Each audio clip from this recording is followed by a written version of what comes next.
Selamat malam, salam super. Saya Hilbram Dunar kembali hadir menemani Anda. Dimanapun Anda berada, sama-sama kita di Mario Teguh Golden Ways. Tentunya dengan harapan bahwa Anda sedang menikmati hari bersama orang-orang yang paling Anda cintai. Untuk menyaksikan program ini, untuk menjadi pribadi yang super. Karena topik kita pada kesempatan kali ini sangat super. Berbicara mengenai rezeki. Lebih tepatnya, kita akan membahas mengenai memperbaiki rezeki. Rezeki Anda ingin diperbaiki? Anda ingin mendapatkan sesuatu yang lebih hebat, rezeki seperti apa yang ingin diperbaiki, dan seperti apa yang ingin Anda dapatkan, sama-sama kita bahas, dan langsung saja saya panggilkan Bapak Mario Teguh.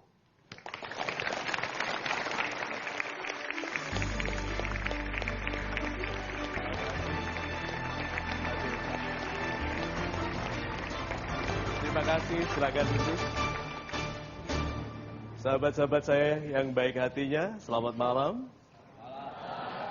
Assalamualaikum warahmatullahi wabarakatuh. Salam sejahtera bagi kita semua. Om Swastiastu. So, kita bertemu lagi dalam program kesayangan kita, Golden Ways, MT Golden Ways. Dan topiknya malam ini adalah memperbaiki rezeki. Rezeki itu lebih besar daripada hanya uang, tapi izinkan saya mengkhususkan lebih banyak kepada membiayai kehidupan yang baik. Dan di sana termasuk uang. So, marilah kita bicarakan dengan rinci, dengan sabar, supaya betul-betul hari Senin besok tahu-tahu gitu, Tuhan menyelesaikan penantian kita untuk rezeki yang besar itu. Amin. Silakan. Pak Mario, kalau kita berbicara mengenai rezeki, pertanyaan saya selalu banyak, Pak. Tapi yang ingin saya tanyakan sekarang adalah, rezeki baik datang kepada orang yang baik tentunya. Nah, orang baik seperti apa sih, Pak, yang mudah didatangi oleh rezeki? Super sekali Mas Wilbram. Sahabat-sahabat saya yang baik hatinya, yuk kita masuk ke 4 konsep paling penting yang akan kita bahas dalam program ini. Yang pertama, yang Mas Wilbram tanyakan tadi, apakah kepantasan kita untuk dapat uang, rezeki? 1, semua uang adalah uang Tuhan. Pikirkan, apakah ada uang selain uang Tuhan? Tidak ada. Itu dulu dipegang, banyak orang lupa. Kedua, kepantasan. Orang yang meminta harus pantas diberi. Berapa banyak orang sadar mengenai kepantasannya waktu dia meminta? Ketiga, kita mau naik kelas, sehingga naik kelas kepantasan. Karena kelas pemberian yang kita minta lebih tinggi. Keempat, hidup ini maraton, bukan lari 100 meter cepet-cepetan. Ini panjang-panjangan ketahanan kebaikan. Untuk apa berhasil sebelum 60 tahun, lalu korupsi setelah 60 tahun, dan mengharuskan cucu-cucu mengunjungi kita di penjara? Life is a marathon, not a sprint. So, rezeki sebagai pribadi tadi, sahabat-sahabat saya yang super. Katakan 3 hal. Ya, untuk 3 hal ini. Apakah betul Tuhan Maha Kaya? Ya. Apakah Tuhan Maha Pemurah? Ya. Pemurah berarti mudah memberi ya? Good. Apakah Tuhan mendengar semua permintaan? Ya. Ya. Terus mengapa mintanya kecil? Tahu diri. Tahu diri kenapa? Tahu diri apa? Belum pantas bagi permintaan besar. Nah, Tuhan Maha memungkinkan. Berarti mungkin nggak orang tidak pantas diberi sesuatu yang besar? Mungkin. Mungkin. Nah, kalau begitu seninya adalah mencari hal-hal yang memungkinkan Tuhan membesarkan kita daripada ukuran kita sendiri. So, Mas Hilbram, kalau begitu banyak di antara kita terlalu menakar kemampuan Tuhan. Kemampuan Tuhan besar sekali, jangan batasi, jangan tentang yang kecil-kecil. Tuhanku, aku mau jadi orang kaya raya. Berapa banyak orang dengan tulus bisa mengatakan itu? Sahabat-sahabat saya yang di studio dan semua yang di rumah, yuk katakan dengan tulus, dengan plong, katakan bersama saya ingin menjadi orang kaya raya. Coba katakan. Saya ingin menjadi orang kaya raya. Tuh, ada yang ketawa loh. Dia ke dirinya sendiri bilang, opo mungkin. Terus temannya bilang, koyok ya oh. Gitu. Lihat, Kalau Anda tertawa, berarti selama ini Anda disiksa oleh perasaan tidak pantas minta besar. Kalau begitu yuk dengan ikhlas, Tuhanku, aku tidak lagi pura-pura bahwa uang itu tidak penting atau penting. Hari ini aku akui, Tuhan, uang itu penting. Bukan untuk menyombongkan diri, tapi aku ingin bangun rumah sakit bagi orang miskin.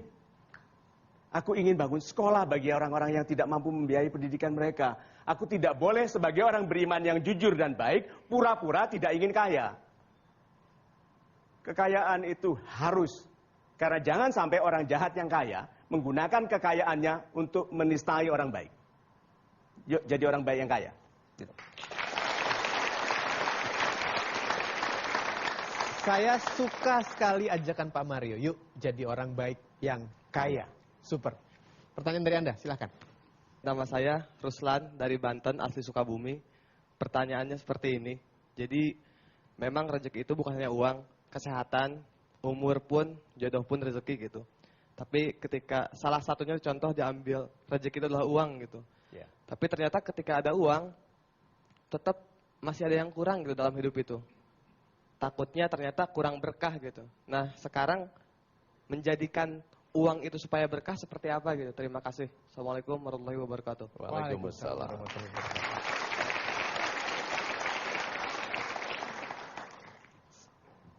Coba ya, ini ada orang dari Banten. Yo.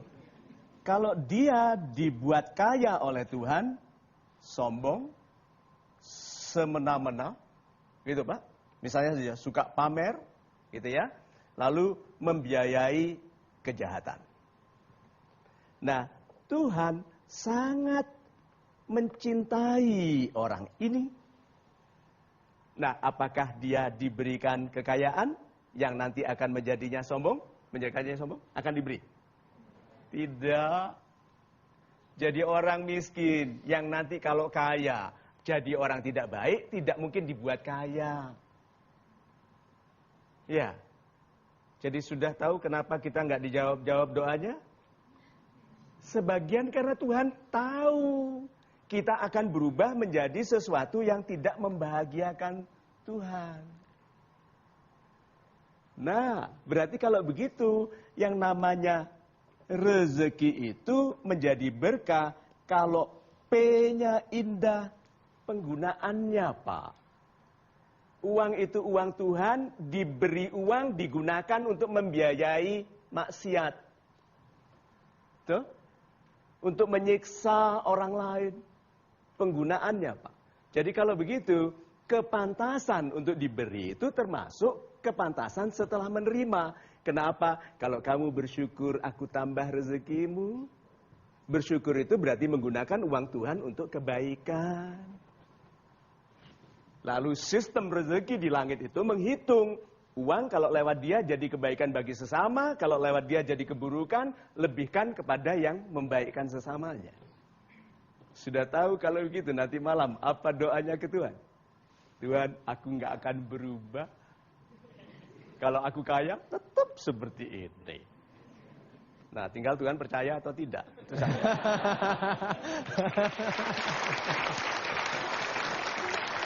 Tapi percayalah bahwa kami akan segera kembali sebentar lagi. Tetap bersama kami di Metro TV, hanya di Mario Teguh, Golden Ways. Semua permintaan yang paling indah itu yang tidak dikatakan. Mungkinkah satu kampung ini terselamatkan karena satu orang itu? Mungkin. Jadi orang itu ya Pak ya.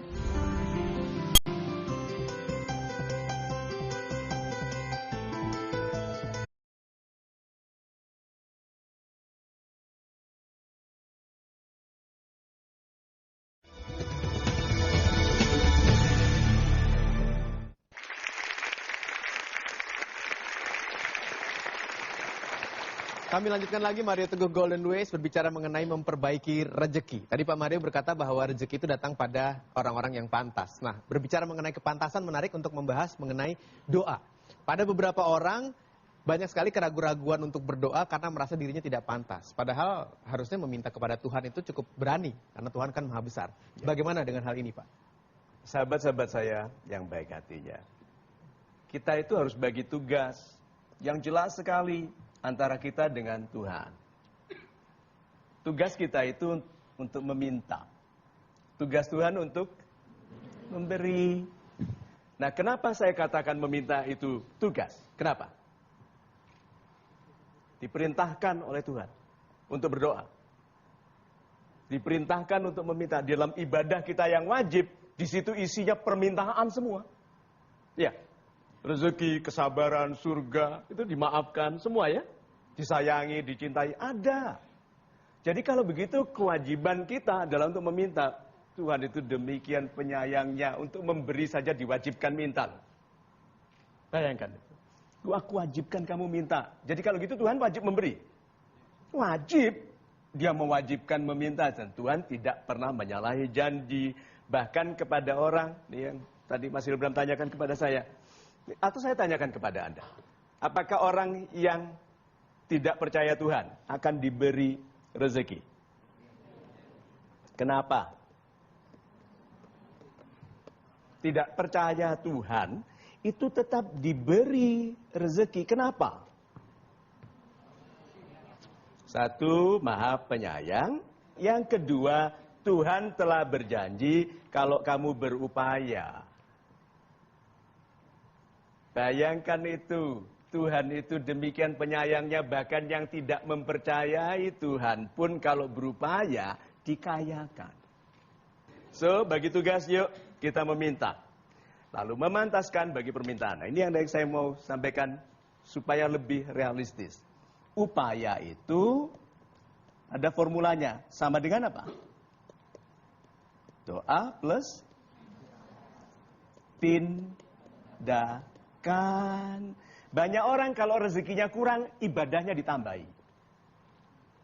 Ya, banyak kalau uangnya kurang, sembayangnya ditambahi.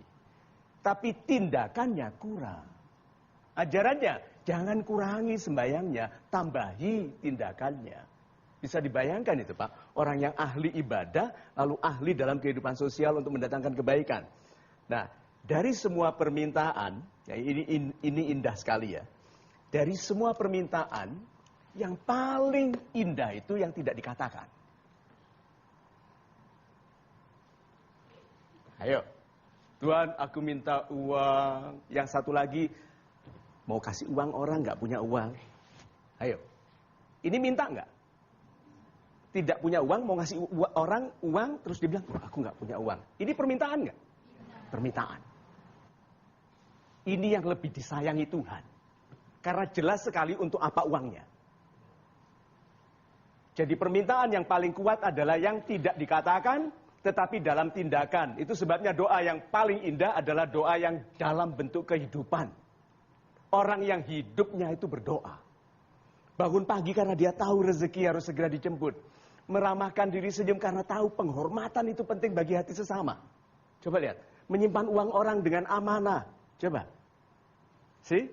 Doa yang paling kuat, paling didengar, itu yang berjalan dalam bentuk kehidupan. Itu. Super sekali, terima kasih Pak Mario. Saya akan kembali memberikan kesempatan untuk Anda, sahabat super yang hadir di studio bertanya. Salam super Pak Mario. Salam. Saya Maul dari Lampung. Dari Lampung? Iya. Ada sedikit curhat dan bertanya Pak. Ya. Dalam dunia kerja dan manajemen, pada saat mungkin saya menjadi karyawan yang paling bawah, yaitu saya merasakan terkadang manajemen itu atau orang-orang tersebut sering menggunjing atau menjatuhkan satu sama lain. Padahal itu adalah yang menghambat rezeki perusahaan tersebut akibat dari tidak satu hati tersebut. Nah, bagaimana Pak kalau kita sebagai bawahan ini memperingati atau menasihati bahwa yang namanya menggunjing atau tidak satu hati itu akan menghambat rezeki kita Pak? Terima kasih. Super sekali. Ini ada satu perkampungan begitu Pak. Ini tendanya ya. Semuanya orangnya bakhil, suka bohong, ngentitan, gitu. Semuanya pending dipanggil KPK.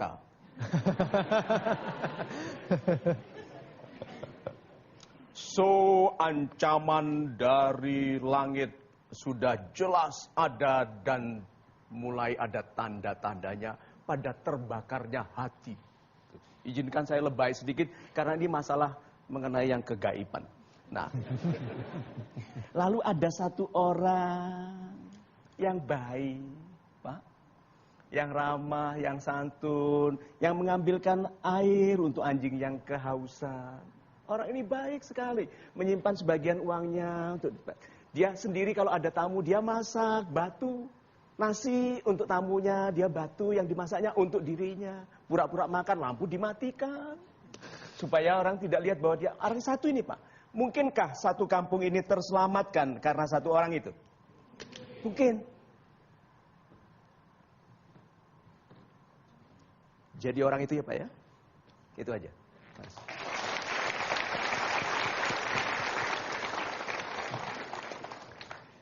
Baik, kami akan lanjutkan acara ini. Dan Anda saya mohon untuk bersiap-siap mengambil alat polling Anda. Karena kita akan bermain dengan polling yang sudah diberikan oleh Pak Mario.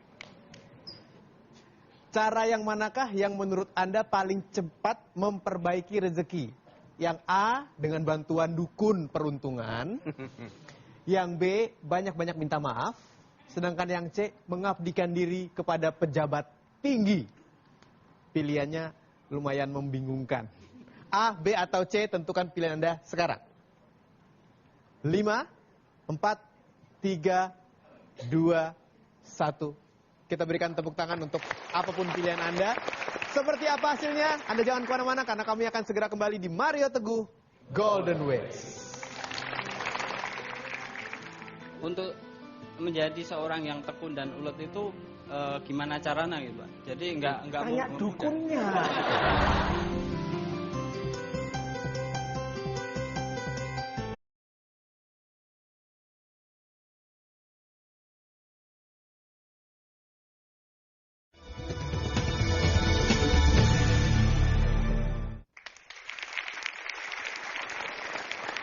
Apakah Anda juga sudah menentukan pilihan Anda dari polling yang diberikan oleh Pak Mario pada program ini? Mungkin jawabannya sama dengan sahabat super yang hadir di studio. Kita akan lihat sama-sama. Ini dia hasilnya. Cara yang manakah yang menurut Anda paling cepat memperbaiki rezeki? A, B, atau C? Yang A, 1%. Ada tapi. Aduh. Yang B, 14%, sedangkan yang C, mengabdikan diri kepada pejabat tinggi, 85%.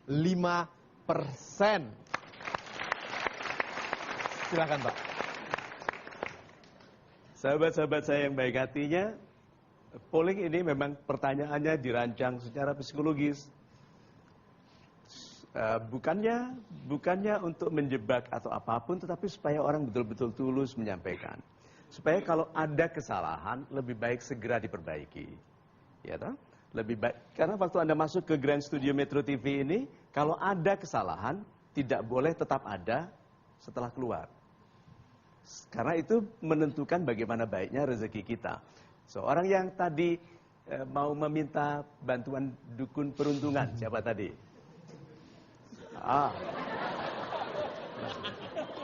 Orangnya sangat dekat dengan saya di sini. Mengapa, Bapak? Assalamualaikum warahmatullahi wabarakatuh. Waalaikumsalam, Bapak.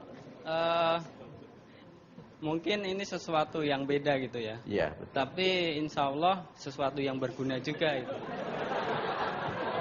Jadi gini, maksudnya bantuan dukun peruntungan gitu.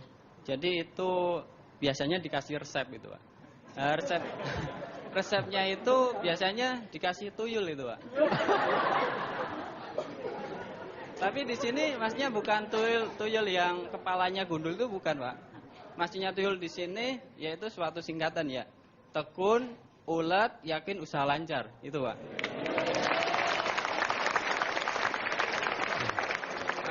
Tapi mungkin saya ada suatu pertanyaan. Untuk menjadi seorang yang tekun dan ulet itu gimana caranya gitu, Pak? Jadi enggak tanya dukunnya.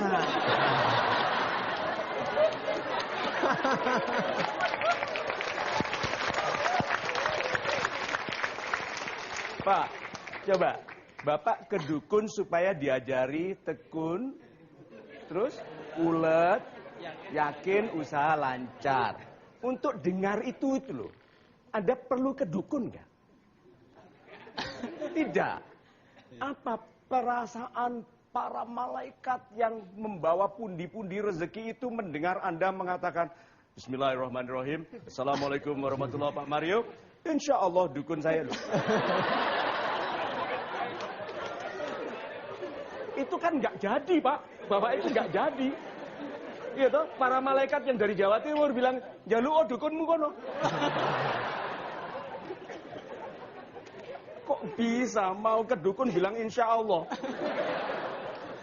Bapak tahu toh artinya insya Allah? Kalau Allah. Iya, jadi tadi sebetulnya Bapak bercanda. Iya, begitulah. Iya, untuk meramaikan pesta demokrasi.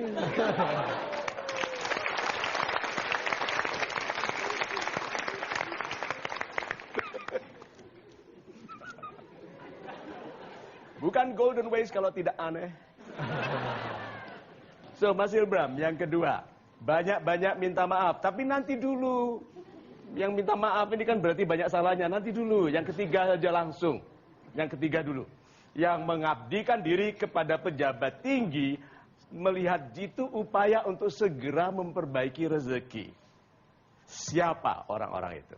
Oh, Mas Ilbram tanya. Cari yang paling gagah berani. Itu tuh gagah berani. Itu dia. Oh. Mengapa Anda pilih mengabdi kepada pejabat tinggi? Nama saya Susanto dari Jakarta. Kenapa saya memilih C? Karena menurut saya dengan mengabdikan diri ke pejabat yang tinggi, saya pun berharap dan bercita-cita saya pun akan menjadi pejabat yang tinggi. Dengan harapan apabila pejabat tinggi yang saya ikuti tidak benar, apabila pejabat tinggi yang saya ikuti itu benar, maka saya bercita-cita akan menjadi lebih benar dari dia. Dan apabila pejabat tinggi yang saya ikuti tidak benar, saya akan tetap dalam keteguhan hati saya untuk setia kepada yang benar. Terima kasih.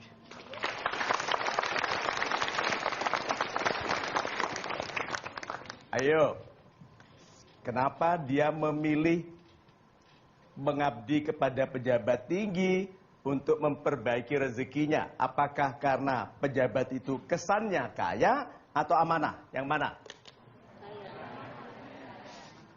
Indonesia harus diperbaiki paradigmanya. Pejabat itu orang amanah, bukan orang kaya. Tidak boleh tadinya miskin, pura-pura amanah setelah menjabat kaya. Jadi orang yang mengabdi kepada pejabat tinggi, kalau paradigmanya, mindsetnya adalah mencari uang dari ketidakjujuran pejabat tinggi, very wrong, Pak. Dan kalau Anda dicintai oleh Tuhan, digagalkan. Yang diberhasilkan menjadi orang tidak jujur itu orang yang dibiarkan. Karena sudah dilarang pasti, Pak. Tapi tetap maksa. Jadi, kalau Anda tadi tahu bahwa dia tidak baik, apakah Anda akan terus bersamanya? Tidak. Very good.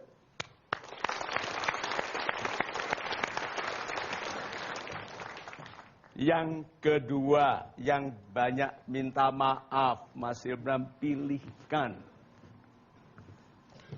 Nama saya Sunaryo dari Bojonggede, Bogor. Bojonggede, Bogor. Oke, silakan Bapak. Dari Bojonggede ya. Saya memilih jawaban B dengan meminta maaf sebanyak-banyaknya.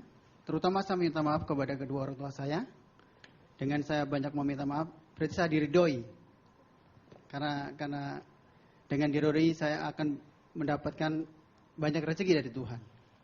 Gitu Pak Mario. Terima kasih. Assalamualaikum warahmatullahi wabarakatuh. Kalau ada gerakan menari pada jalan saya, Pak, karena memang saya menikmati pengertian yang indah seperti itu. Kita itu dilahirkan suci.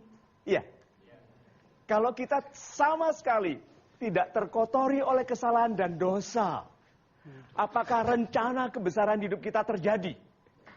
Iya. Iya. Tapi dengan menuanya diri sekolah bolosan. Iya toh? Kemudian menjadi pegawai tidak jujur, bolosan, itu menjadi suami apalagi gitu. Nih, terus kesucian pada waktu kita lahir batal. Sehingga yang seharusnya menjadi hak kita waktu kita dewasa tertunda. Itu sebabnya kenapa Tuhan bilang kita itu banyak-banyaklah minta maaf. Supaya kita semua kembali kepada kesucian waktu kita dilahirkan. Dan karena kita batal terus dalam memperbaiki diri, diberikan masa-masa untuk memperbaiki diri supaya kembali ke fitrahnya. Yang kalau bisa bulanan dibuat setahun sekali. Ya. Berarti meminta maaf itu kepada manusia dan kepada Tuhan, itu mengembalikan kepantasan kita untuk dimuliakan sebagai sesuci-sucinya jiwa. Tuhan Maha Besar dan terima kasih, itu pilihan yang indah.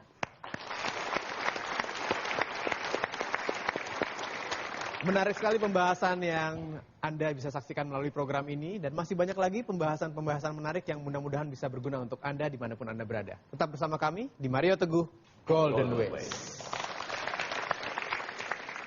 Bagaimana sebenarnya hakikat kaya jiwa dan kaya harta? Hampir tidak ada ilmu yang tidak bisa diambil dari keimanan. Itu.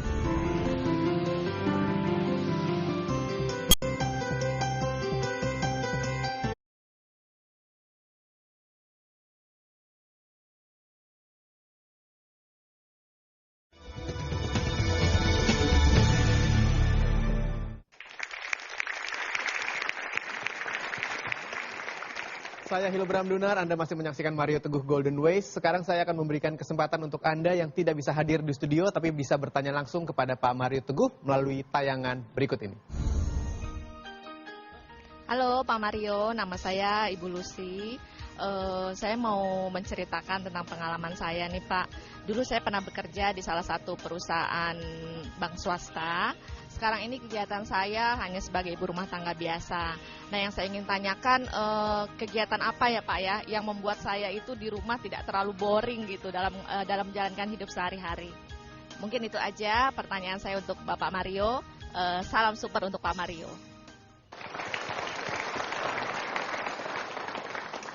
If you're doing the same thing, you will be the same person. Ya, kalau Anda melakukan hal-hal yang sama, Anda akan menjadi orang yang sama. Jadi kalau kita mau ada perubahan, kita harus melakukan sesuatu yang lain, termasuk pilihan kata. Ibu Lucy tadi menggunakan kata hanya. Ya, beliau ibu rumah tangga tadi ya? Iya Pak. Saya hanya. Ya, perhatikan. Apakah ada orang akan serius berbisnis yang mengatakan bisnisnya kecil-kecilan? Sampingan? Daripada nganggur? Ayo. Penghormatan kepada sumber rezeki tidak boleh dikecilkan. Karena Tuhan mampu menyusupkan onta dari lubang jarum. Itu lewat. Nggak tahu ontanya, heran juga kan dia bisa lewat. Loh, aku kok lewat gitu kan? Nah, Tuhan mampu menyusupkan onta ke lubang jarum. Jangan batasi dengan kata hanya. Sikap-sikap yang sama. Sikap yang menjadikan kita masuk dalam kehidupan yang lemah tidak bisa digunakan sebagai sikap yang menguatkan kehidupan. Perbarui kualitas sikap, hormati diri sendiri. Tuhan memberikan kita modal, yaitu diri kita. Semua orang yang berhasil adalah orang yang menggunakan yang ada dalam dirinya dengan sebaik-baiknya. Jadi, ibu rumah tangga, jangan pernah sepelekan. Saya tidak akan mengulangi penjelasan saya di episode yang lalu, tapi ibu rumah tangga itu tugas yang lebih berat daripada siapapun. Bahkan kepala negara itu kalah sibuk dengan ibu rumah tangga. Karena kepala negara itu tetap anaknya ibu, istrinya ibu negara. Tidak ada orang pekerjaannya lebih repot daripada ibu rumah tangga. Untuk ibu rumah tangga Indonesia, yuk kita berikan tepuk tangan.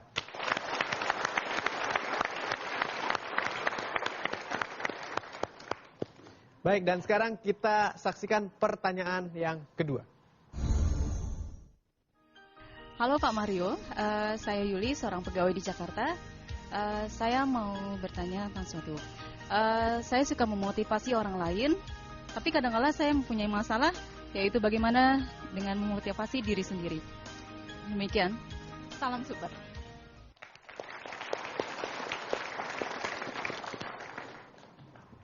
Sudah dengar tadi kata pertama yang dikatakannya? Biasa. Saya pegawai biasa. Saya tidak mengajarkan kebencian. Tapi kalau seandainya Anda benci satu hal, bencilah kerata-rataan. Refuse to be ordinary. I am not a common person. I'm a super person. Jangan pernah katakan hanya biasa. Ada yang bilang gini, ya saya kebetulan bekerja di Departemen Luar Negeri. Itu enggak kebetulan. Kebetulan itu tidur melek, tahu-tahu sudah di Departemen Luar Negeri. Satu lagi, kenapa kok menasehati orang sulit? Karena Tuhan ingin kita pantas menasehati. Sehingga orang yang memberikan nasihat diminta dengan penuh kasih oleh Tuhan untuk merasakan nasihatnya sendiri. Supaya, dan ini kata yang paling indah dalam sistem rezeki, yaitu pantas. Orang yang memberikan rezeki, memberikan nasihat, dua syaratnya. Satu, sudah pernah mengalami. Dan kalau belum pernah mengalami, harus ikhlas merasakan nasihatnya sendiri. Mau coba? Ini bukti bahwa kalimat Anda sangat dekat dengan jawaban Tuhan. Coba nasihatkan kesabaran ke orang lain. Sabarlah. Ini bisa terjadi pada siapapun. Bersabarlah. Coba. Kalau nggak segera kesabaran Anda diuji. Ya toh? Tahu-tahu ada orang menginjak kaki kita. Itu lalu dia bilang kaki ditaruh di mana-mana. Gitu. Coba. Apa reaksi kita? Marah. Nah, marah itu adalah kesempatan untuk bersabar. Banyak orang cursing, memaki kemarahan. Padahal kemarahan adalah kesempatan indah untuk menyabarkan diri. Kapan lagi Anda bersabar kalau tidak marah? Sedang ngantuk, kebanyakan obat tidur gitu terus sabar. Kenapa aku sabar? Pantas. Tapi yang marah, dinistai, dikhianati. Lalu menyabarkan diri. Itu jiwa yang indah sekali. Gitu. Pertanyaan dari luar sudah kami dapatkan dan sekarang kami persilahkan untuk Anda yang ingin bertanya yang ada di studio. Ya, Ibu silakan. Assalamualaikum warahmatullahi wabarakatuh. Waalaikumsalam. Ibu. Salam super Pak Mario. Salam super. Nama saya Neng Nur Hasanah dari Pandeglang, Banten. Yes, Ibu. Sepengetahuan saya, filosofi orang-orang yang optimis adalah harus bisa hidup kaya. Karena jika kita kaya, maka kemampuan atau peluang kita untuk berbuat kebaikan lebih besar. Yang ingin saya tanyakan adalah, bagaimana sebenarnya hakikat kaya jiwa dan kaya harta? Terima kasih. Wassalamualaikum warahmatullahi wabarakatuh. Waalaikumsalam. Ibu, semua orang yang kaya atau orang yang gagal yang kaya akan jadi anggun dan rendah hati. Yang gagal akan tetap anggun dan bersabar. Kalau mengerti, di depan kata kaya dan gagal ada satu kata magis yang menjadi milik Tuhan. Yaitu kata dikayakan. Orang kaya tidak boleh sombong karena dia dikayakan. Saya agak tidak damai mendengar orang yang tidak pernah sekolah, lalu kaya, lalu menghina pendidikan. Berarti dia menganggap dia yang memperkaya dirinya sendiri. Kalau orang tidak sekolah, kaya, lalu menghina pendidikan, tolong pergi ke dokter jantung yang tidak pernah sekolah. Operasi pankreas ke dokter yang tidak pernah sekolah. Atau gedungnya dibangun oleh arsitek yang tidak pernah sekolah. Jangan menafikan peran Tuhan. Itu sombong sekali. Berikutnya, yang gagal juga harus tahu itu peran Tuhan. Dan enaknya semua itu ada satu kata sedang. Sedang dikayakan maka peliharalah kebaikanmu supaya lama kaya. Sedang digagalkan maka perbaikilah kesabaranmu, ketulusanmu, kejujuranmu supaya tidak lama-lama gagal. Indah sekali Mas Hilbram ya. Betul-betul kalau kita mengerti dan menerima ikhlas kekuasaan Tuhan, hampir tidak ada ilmu yang tidak bisa diambil dari keimanan. Itu. Sangat indah Pak Mario, super sekali. Jangan kemana-mana, kami akan segera kembali tentunya di Mario Teguh Golden Ways. Apapun komentar orang lain tidak penting. Mereka sementara dalam hidupku. Aku permanen dalam hubunganku dengan Tuhan. Gaji kecil, ikhlas menerimanya.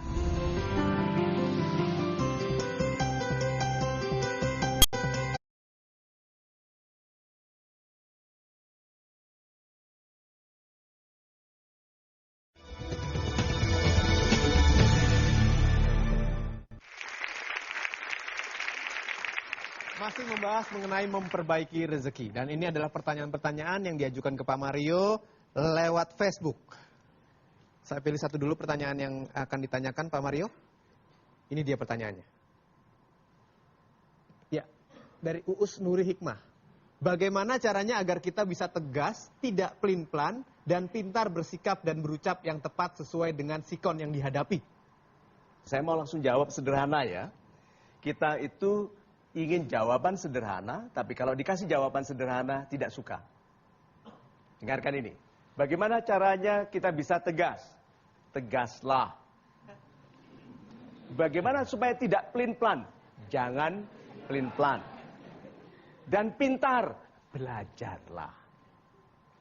Sebagian besar sudah tahu jawabannya, yang membuat dia seperti tidak tahu karena tidak mau bertindak. Tuh. Padahal tindakan itu separuh dari doa. Doa plus tindakan sama dengan upaya. So, ada satu lagi. Tindakan yang menjadi kehidupan yang baik adalah doa yang terbaik. Orang yang sudah tidak dalam tanda petik berdoa karena kehidupannya adalah doa, dia bisa mendapat yang tidak dimintanya. Kalau begitu, jangan terlalu terpaku kepada permintaan yang kita minta. Ada hal-hal yang lebih penting yang bisa diberikan Tuhan yang tidak kita minta. Kalau kita bertindak yang pantas menerima yang tidak kita minta. Jadi kita itu sudah tahu, pertanyaan-pertanyaan kehidupan itu sudah tahu. Kita itu hanya belum bertindak. Jadi makanya kelihatan seperti tidak tahu. Lalu sebagian orang hidupnya hanya bertanya. Dijawab tidak bertindak. Jadi tetap tidak tahu toh, bertanya lagi. Itu mungkin sebabnya karir motivator itu akan selalu ada.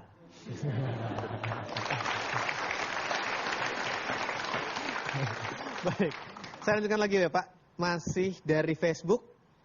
Yang, ya, pertanyaan yang ini.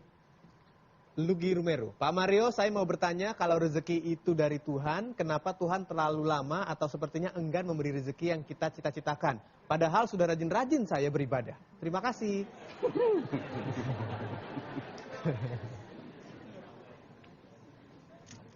Ini mismatch-nya pendapat. Kita itu pikir bisa, lalu minta dihargai seperti yang kita pikir kita bisa. Ya. Atasan kita membayar Anda dari apa? Dari yang sudah. Dari yang sudah Anda lakukan. We think we know, we think we can. Maka kita menghargai diri mahal karena kita pikir kita bisa. Orang lain bilang, what have you done? Yang sudah kamu kerjakan apa? Penghargaan orang lain itu dari yang sudah kita lakukan. Bukan yang kita pikir bisa. Itu. Dia menjawab telepon sudah baik nggak? Ya selamat pagi, bisa saya bantu? Senyum? Atau dia menjawab teleponnya masih halal? Ke manusia saja kita masih kurang tepat, apalagi kepada yang maha besar. So mungkin kekurangan itu diterima sebagai pemberitahuan untuk memperbaiki diri. Dan satu lagi, siapa yang masih punya ibu? Good, bukankah itu kenikmatan? Punya ibu yang pipinya masih hangat, bisa dicubit, dipeluk. Sudah diberdayakan nggak ibunya? Dengan cara dipeluk, ibu doakan lagi aku yang banyak. Coba. Yang ada disepelekan, yang tidak diberi, diomeli. So sahabat-sahabat saya yang super, yuk kita membuktikan kepantasan untuk diberi. Bukan bertanya-tanya mengapa belum diberi. Kalau tidak beri, okelah Tuhanku, dengan yang ada aku mau lakukan yang sebaik-baiknya. Bersyukur kuncinya, bersyukur. Saya persilakan Anda untuk bertanya. Sekarang giliran Anda. Oh, Bapak. Saya Golong Sukardiana, biasa dipanggil Golong, saya dari Solo, Pak. Pak Golong dari Solo. Pertanyaan saya, Pak. Kadang-kadang saya bertemu dengan orang-orang yang merasa hidupnya kurang beruntung. Dia bilang, karena ini sudah takdir, karena ini sudah nasib. Dari nenek moyang sampai sekarang memang kami ditakdirkan susah. Dia bilang begitu. Terus saya berpikir, apa benar nasib ada gitu? Apa Tuhan menciptakan orang supaya susah? Nah ini pertanyaannya, si nasib ini benar ada apa enggak gitu Pak Mario? Terima kasih.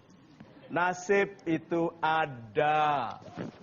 Buktinya, orang yang suka menendang hidungnya anjing yang sedang tidur, kalau larinya tidak cepat, nasibnya jelek. Iya. Pak, itu sebabnya Tuhan tetapkan, aku tidak ubah nasibmu. Oke? Aku tidak akan ubah nasibmu. Tuhan sudah membuat ketetapan nggak itu? Melarang siapa? Melarang dirinya sendiri. Bayangkan itu, Pak. Banyak orang tidak sadar. Aku tidak akan mengubah nasibmu. Itu melarang dirinya sendiri. Siapa yang bisa bongkar larangan Tuhan? Terhadap dirinya sendiri. Penghormatan Tuhan ditunjukkan. Aku bongkar larangan itu kalau kamu berupaya. Demikian besarnya kasih sayang Tuhan yang maha perkasa, melarang dirinya kecuali kamu yang membuatku melakukan. Coba bayangkan itu. Dan kita yang diberikan kewenangan sebesar itu mengeluh. Bilang nasibku jelek, Tuhan bilang tidak, upayamu yang jelek.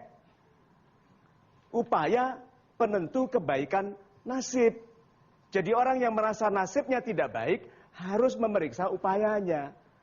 Setiap orang di ruangan ini berhak bagi sebaik-baiknya kehidupan hanya kalau dia ikhlas berupaya. Itu.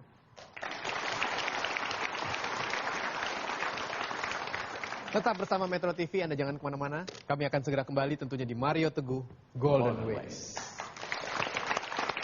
Jangan berpikir hanya untuk bekerja, berpikirlah untuk mempekerjakan orang lain. Bagi mata yang ikhlas membaikkan kehidupan, sampah pun indah.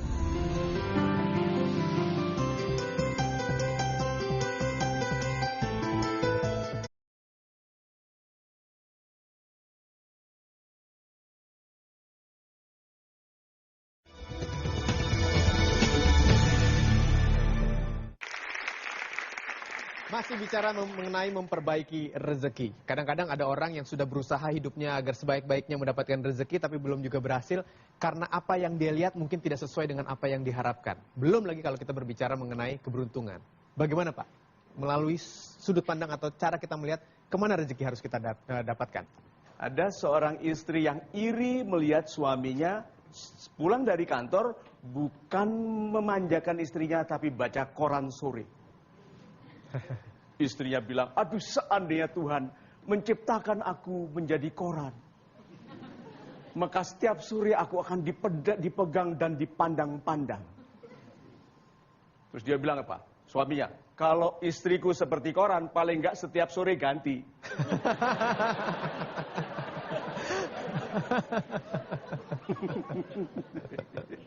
Sudut pandang. Kita itu kadang-kadang melihat kehidupan itu seperti tidak enak karena kita mengarahkan pandangan kita kepada hal-hal yang menyedihkan. Itu sebabnya jagalah pergaulan yang baik.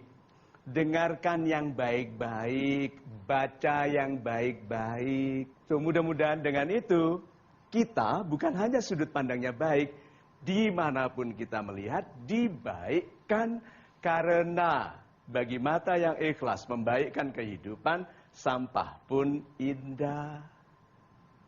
Karena dia bisa gali rezeki yang besar dari pengelolaan sampah. Itu. Masih kembali saya berikan kesempatan untuk Anda bertanya. Siapa? Bapak? Sejarah banyak mencatat, banyak orang-orang yang pendidikan rendah, bahkan kadang-kadang putus sekolah, tapi mereka sukses menjadi orang kaya raya. Yeah. Tapi di satu sisi, banyak orang yang punya predikat atau pendidikan bagus, nilai akademiknya bagus di kampus, tapi rezekinya biasa-biasa saja, bahkan kadang-kadang menganggur, susah untuk bekerja. Pertanyaan saya adalah, apakah ada korelasi antara pendidikan dengan rezeki yang dia dapatkan? Ada istilah sekolah, ada istilah pendidikan ya Pak ya? Masalahnya, tidak semua orang yang sekolah menjadi terpelajar. Dan tidak semua orang yang mengenyam pendidikan terdidik.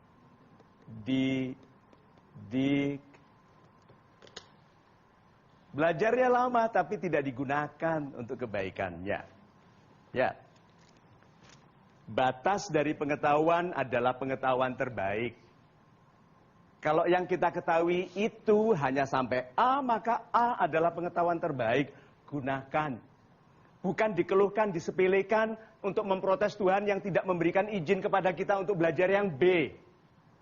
So, Pak, penggunaan ilmu lebih penting daripada ilmu. Kedua, mempekerjakan orang berpendidikan itu lebih penting daripada pendidikan. Karena banyak orang terdidik tidak mempekerjakan dirinya sendiri. Itu sebabnya diantara kita yang muda-muda, kalau karir Anda mau cemerlang, jangan berpikir hanya untuk bekerja, berpikirlah untuk mempekerjakan orang lain. Itu yang menjadikan kemampuan Anda berlipat-lipat sejumlah orang yang Anda pekerjakan. Mudah-mudahan itu logis. Gitu. Sangat logis Pak Mario. Terima kasih. Bisa kita masuk pada kesimpulan program ini. Sahabat-sahabat saya yang super memperbaiki rezeki. Dengarkan ini ya. Berdoa saja sudah indah. Apalagi hidup dalam keindahan doa.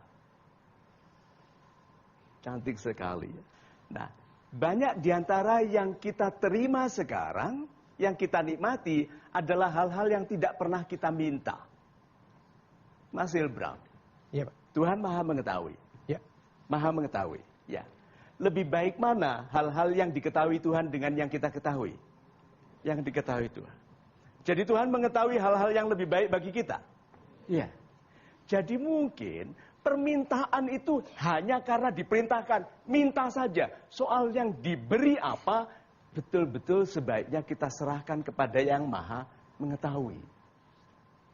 Kalau permintaan yang terbaik adalah kehidupan yang baik, maka mulai hari ini kalau kita mau memperbaiki rezeki, karena kehidupan ini yang panjang, tidak mungkin bisa kita tahan dengan lari cepat 100 meter setiap hari, perpanjanglah nafas Anda dengan sikap yang lembut kepada sesama. Kelembutan hati Anda memanjangkan daya tahan Anda di dalam menghadapi kehidupan yang tidak mudah ini. Kehidupan ini tidak mudah loh ya. Mulai dari sekarang ambil tanggung jawab pribadi, gunakan kehidupan sebagai doa, gunakan kebaikan orang lain sebagai tanggung jawab kita, dan mudah-mudahan jiwa-jiwa kita yang ikhlas membahagiakan sesama, dirawat kebahagiaannya oleh Tuhan yang Maha Penyayang. Gitu. Super sekali Pak Mario, terima kasih untuk kesempatannya dan mudah-mudahan rezeki Anda yang sudah baik bisa berlipat ganda kebaikannya setelah Anda menyaksikan program ini. Saya Hilbram Dunar, kita bertemu lagi pada kesempatan berikutnya di Mario Teguh Golden Ways. Saya mendapat kesimpulan bahwa untuk mendapatkan suatu rezeki itu harus memerlukan usaha, upaya, dan doa. Setiap orang sebenarnya memiliki kesempatan yang sama untuk sukses. Yang membedakannya adalah upaya. Rezeki itu harus memang dicari dengan upaya, dengan tidak merasa angkuh. Kita tuh selain harus berdoa, juga harus berupaya. Dan nggak ada yang namanya itu orang nggak ada rezeki. Dalam memperbaiki rezeki harus ada upaya, doa, dan usaha kita. Diperlukan adanya upaya, yaitu dengan adanya doa dan tindakan. Dan lebih indah lagi kalau kita bisa hidup dalam keindahan doa. Sekian dan terima kasih. Salam super.